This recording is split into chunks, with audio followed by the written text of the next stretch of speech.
qui fait le... Bonjour Isabelle. Bonjour, j'ai oublié de vous dire, il aurait fallu ouvrir avec la musique de Bad Bunny. Mais Mais j'ai oui? encore resté. On en a plein, là. Jeff, C'est il peut vrai? préparer ça tranquillement. Là, il va faire ses... Oh! Moi, c'est un spectacle qui va bien au-delà de la musique. Tu sais, ce matin, on a des critiques musicaux là, qui nous disent, oui, au niveau de la... Mais moi, je pense que c'est un sans faute. C'est, à mon avis, un des meilleurs spectacles de la mi-temps. Il y en a qui trouvent que c'est un des pires dans nos auditeurs. Ben là, c'est Donald Trump qui t'écrit. c'est comme... mais sincèrement... Non, pourquoi un des pires?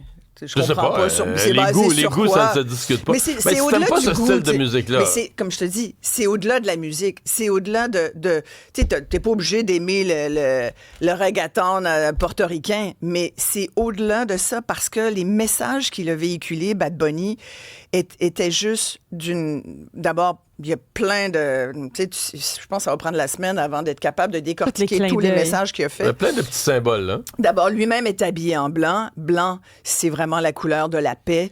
Elle m'a vu, je sais pas si c'est une fausse nouvelle, ils disent qu'il est habillé en Zara. Penses-tu? Pas Fais sûr. la recherche là-dessus. Ben, j'ai lu ça ce matin. Ça se peut. Il s'est habillé simplement, là, c'est pas un grand couturier, il s'est habillé dans du linge que tout le monde pourrait s'acheter, semble-t-il. Un peu genre coton ouaté, là, tu sais, genre comme la plupart des gens. Mais C'est vrai pour que ça circule beaucoup. Ouais. Il y a beaucoup de choses qui ont circulé. Remarque, il faut être départager prudent, le vrai du faux. Faut être prudent. Quand il leur a Le mis- Marie-Claire partage ça, là. Bon, écoute, si le magazine français Marie-Claire le dit, c'est vrai. On coche. Mais c'est vrai. il faut faire attention parce que sur le coup, tu vois, le petit Oui. garçon Ramos, à qui il a donné le Grammy, c'est un message. C'est pour, regarde, je te donne mon Grammy à toi, péché de ne parler qu'en espagnol. Franchement, je vois pas c'est quoi le problème. Tu sais, c'était la condition pour laquelle il voulait. C'était où je fais tout mon spectacle en espagnol ou non. Et il a quand même été chercher, Ricky Martin, qui est un Portoricain. Pour ceux qui ne le savent pas, Porto Rico fait partie des États-Unis d'Amérique. C'est pas un État. Écoute, c'est un État comme... On dit non affilié, mais ça fait partie des États-Unis, tout franchement. à fait, Quand ça fait on partie. dit...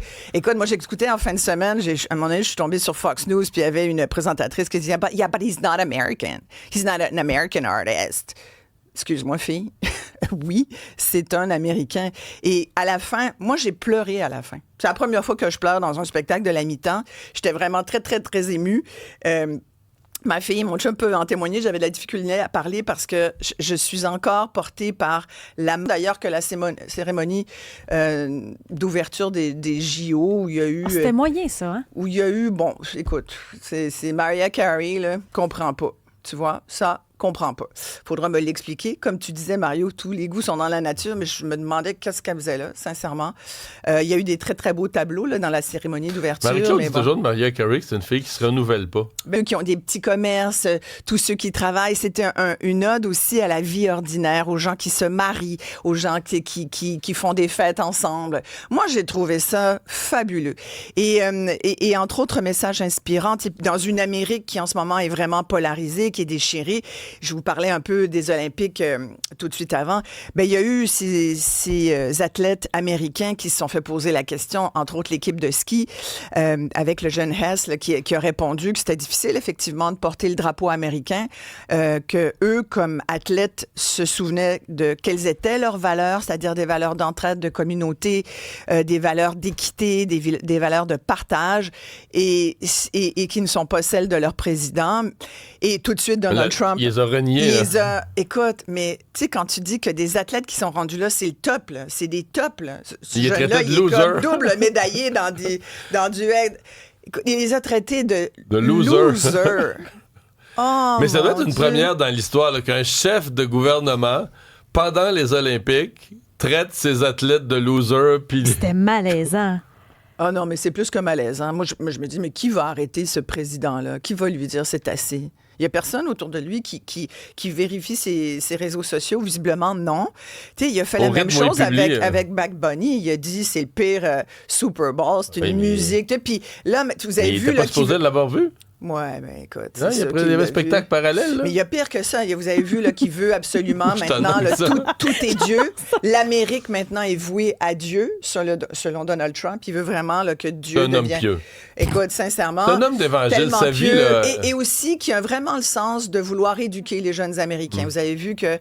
tu me diras si c'est vrai, mais en tout cas, moi, j'ai lu qu'il y avait obligé désormais, le documentaire de sa femme, Melania, est tellement bon qu'il a décidé que désormais, ce serait même un ouvrage historique, c'est-à-dire c'est une pièce d'histoire et tous les petits Américains vont être obligés de voir le documentaire Melania à l'école. Voyons. Je te jure.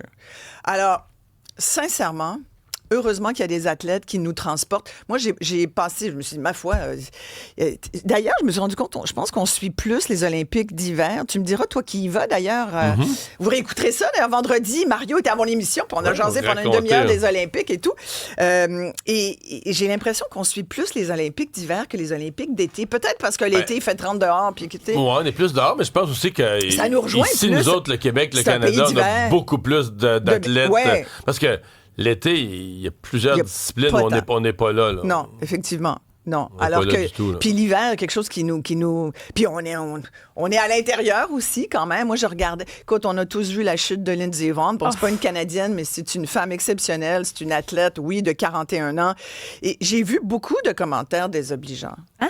Ouais, genre 41 ans, franchement, à cet âge-là, reste chez vous, retourne derrière tes chaudrons. Ce que j'ai vu, c'est que tu devrais laisser la place aux jeunes. Les gens sont donc bien mauvais.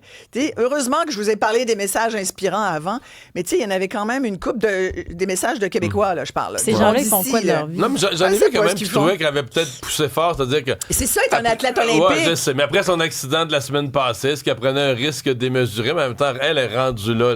On parlait tout à l'heure avec une orthopédiste. Là, écoute, qui disait... l'orthopédiste était tellement... Elle expliquait tout à fait la mentalité derrière un athlète. Pensez-vous qu'ils se rendent là parce que eux, ils vont se ménager? Non, il y a une lettre d'ailleurs dans le journal de Montréal ce matin là, d'une ex-athlète qui raconte ce qui se passe dans leur cerveau, la visualisation, toute la discipline qu'il y a derrière ça. T'as comme 1 minute ou 2 minutes en descente de slalom pour faire tes preuves, pour tout le travail des 4 dernières années. Moi, je les regarde avec... Moi, j'aurais aimé être une athlète. J'ai joué au handball jusqu'à 17 ans. Après ça, j'ai fait d'autres choses. Mes genoux me le rappellent. Mais j'imagine même pas les mots qu'ils doivent porter, là. Avoir mal partout. D'ailleurs, j'écoutais ton orthopédiste qui disait que la plupart sont blessés. C'est ça, elle a travaillé aux Jeux de Vancouver. Elle dit, on les recevait, là, ceux qui se blessaient pendant les Jeux. Mais elle dit, quand on regardait leur historique, là, ils sont pétés de partout. Là. Exact. Puis, écoute, il faut avoir du cœur, il faut avoir du mordant. Puis, tu sais, on a vu notre Québécoise là, en ski qui a été disqualifiée avec un problème de mitaine, puis de sa peau. Puis là, tu fais comme, oh non. Ça tient moi, j'embarque complètement. J'ai l'impression que je suis sur la piste avec eux. On a Valérie Maltais qui a une médaille de bronze. Oui, on a gagné une autre ce matin. Oui, on en a 2, là.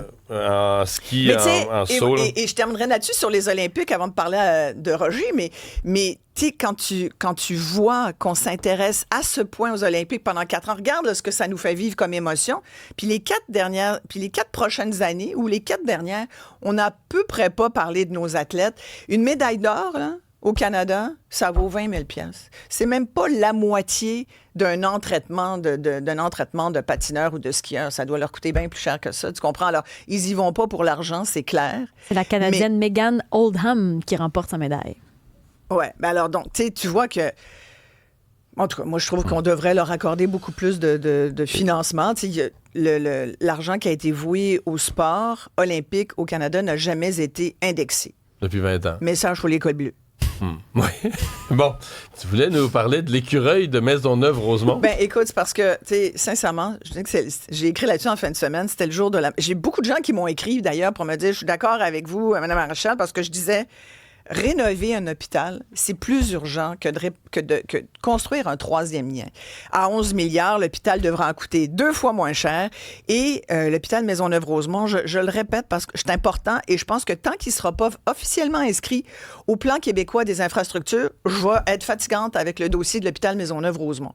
Et là, ce qu'on voit, entre autres, c'est que, puis là, en fin de la semaine dernière, il y avait encore la visite de Roger. Roger, qui est Roger? Ce n'est pas un patient, c'est un visiteur incongru de l'hôpital. C'est un écureuil. Celui-là, il vient souvent piquer le lunch des travailleurs de la santé de Maisonneuve-Rosemont. Évidemment, c'est drôle, c'est cocasse. Roger, on le trouve bien cute, mais entre autres, Vermine qui vient, tu sais, ils ont déjà eu des coquerelles, ils ont eu toutes sortes d'affaires, des chauves-souris. sincèrement, ça n'a juste pas des souris. Dédé Godot, il y en a encore eu un jeudi matin. Ça n'a pas fait les nouvelles parce que, tu sais, comme je vous disais, c'était le jour de la marmotte. Il y en a toutes les semaines des enjeux à cet hôpital-là qui dessert plus de 10 % de la population québécoise.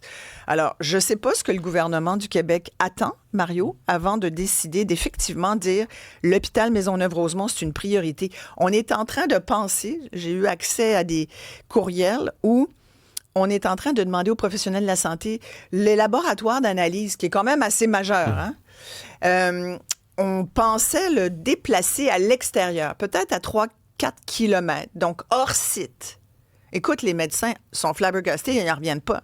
Et là, on leur demande... Là, ils sont dans l'étape d'essayer, je pense, de réduire les coûts du projet. Là, mais... On peut-tu réduire les coûts du projet du 3e lien? À date, il n'est pas programmé. L'hôpital Maisonneuve-Rosemont est programmé. Il n'est pas... Oui, mais c'est-à-dire la partie... Non, il n'est pas, dans le programme. Oui, mais pas le reste. Et là, ce qu'ils essayent de faire, c'est de couper sur toutes les autres étapes. C'est ça qui est dangereux. À suivre. Merci, oui, Isabelle. Merci.